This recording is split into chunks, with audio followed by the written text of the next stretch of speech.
No dejemos de hablar de estos negacionistas de la organización delictiva de la secta, pero no solamente de ellos, también en los sexenios anteriores con delincuentes como Calderón o el delincuente Peña, ocurrían tragedias, desgracias, horrores, y ellos lo negaban. De hecho, recuerden que el Comité contra la Desaparición Forzada de la ONU llegó a México a raíz de todas las informaciones que hubo del sexenio del genocida Calderón. Entonces hizo su primera visita después de que se llegó con información desde 2010, 2011, 2012. Hizo su primera visita a México en 2014 y ya había focos rojos.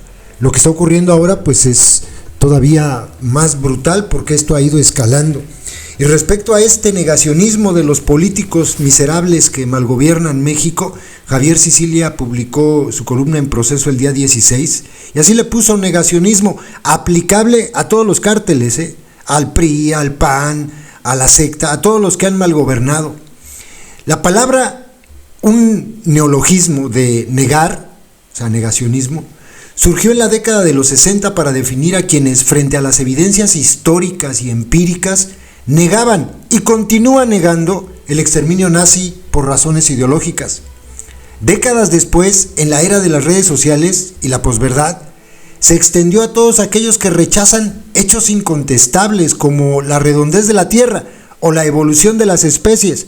De ese tamaño, el negacionismo de la secta. Sea lo que sea, el término se refiere en sentido estricto a la obsesión maníaca por ocultar crímenes atroces cuya evidencia es absoluta.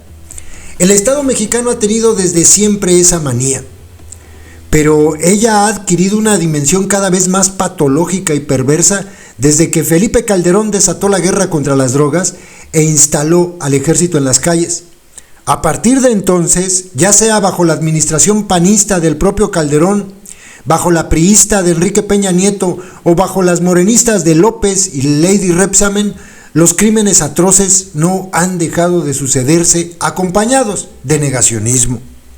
La más clara y aterradora expresión de esa manía, hay que volver a ello, aunque la noticia haya pasado a un tercero o cuarto término, ha sido la reacción del gobierno de la palurda Lady Rebsamen a la resolución del Comité de la ONU sobre desaparición forzada, de poner bajo escrutinio al Estado mexicano por esos crímenes y, de ser necesario, llevar el asunto a la Asamblea General de la ONU.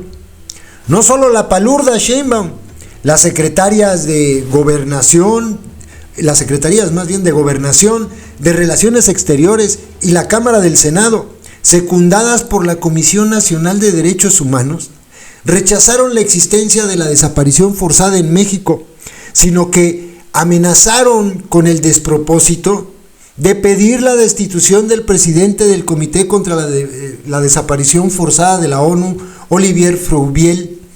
El mismo presidente de la Cámara del Senado, el histriónico, miserable Gerardo Fernández Noroña, a quienes sus adoctrinados conocen como el charro negro, pero nosotros ya saben que aquí le decimos charro fuchsia, en uno de sus tantos alardes de estupidez e ignorancia, retó al comité a que presente un solo caso de desaparición forzada contra nuestro gobierno. Hago un paréntesis, no le presentaron uno, le presentaron decenas, es más, le presentaron cientos. Los periodistas que se dedican a este tema de derechos humanos empezaron a hacer un listado. ¿Quieres evidencias? Mira, aquí hay cientos de casos en gobiernos de la secta, solo de la secta.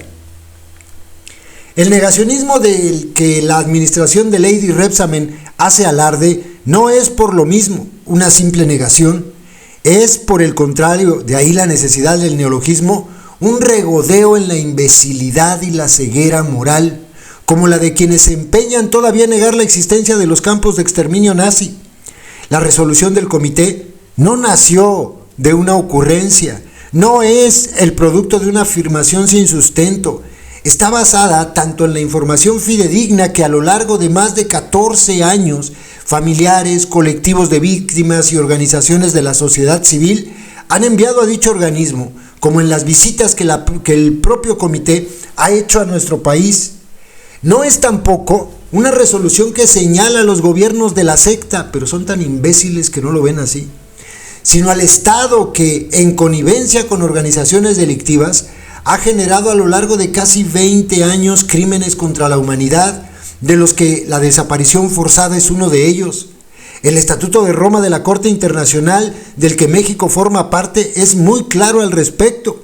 Se considera desaparición forzada la privación de la libertad de una o varias personas, cualquiera que fuera la forma, cometida por agentes del Estado o por agentes o grupos de personas que actúen con la autorización, el apoyo o la aquiescencia del Estado, seguida de la falta de información y de la negatividad a reconocer dicha privación de la libertad o de informar del paradero de una persona. Su prueba irrefutable son las 125,000 víctimas que, registradas por el propio Estado, 50,000 de ellas sucedieron en el sexenio de López, permanecen en calidad de desaparecidas. Una buena parte de estos casos está en posesión de la Comisión de Desaparición Forzada. Tampoco la resolución de ese organismo supranacional es una condena al gobierno de la palurda, sino un llamado a que junto con la comunidad internacional trace un camino que permita terminar con este flagelo. Un llamado también a iniciar con ello un proceso de justicia transicional que lleve a descapturar el Estado de sus vínculos con el crimen y establecer un verdadero Estado de Derecho.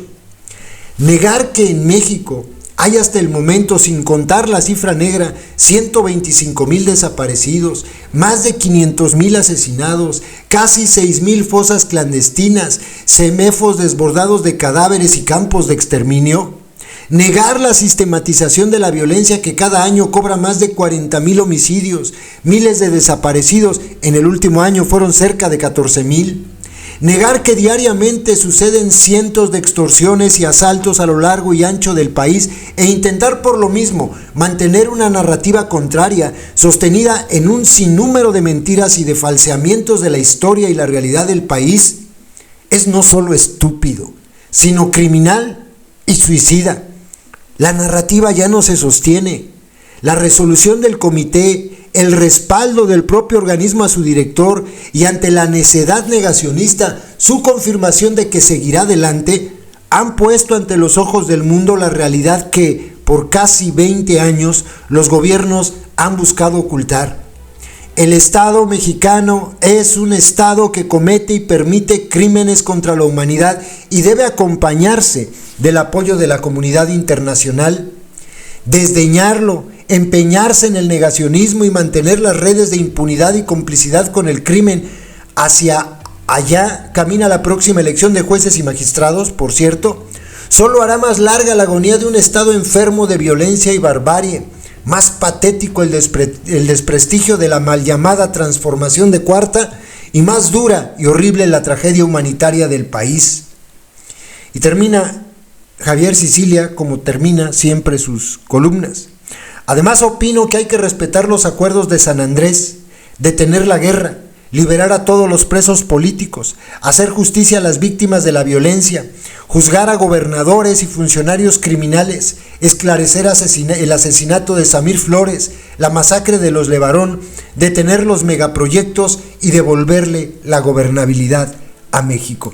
Esto es lo que escribió Sicilia y creo que solamente los fieles de la secta podrán estar de acuerdo con el gobierno. Lo que dice Sicilia es una durísima verdad.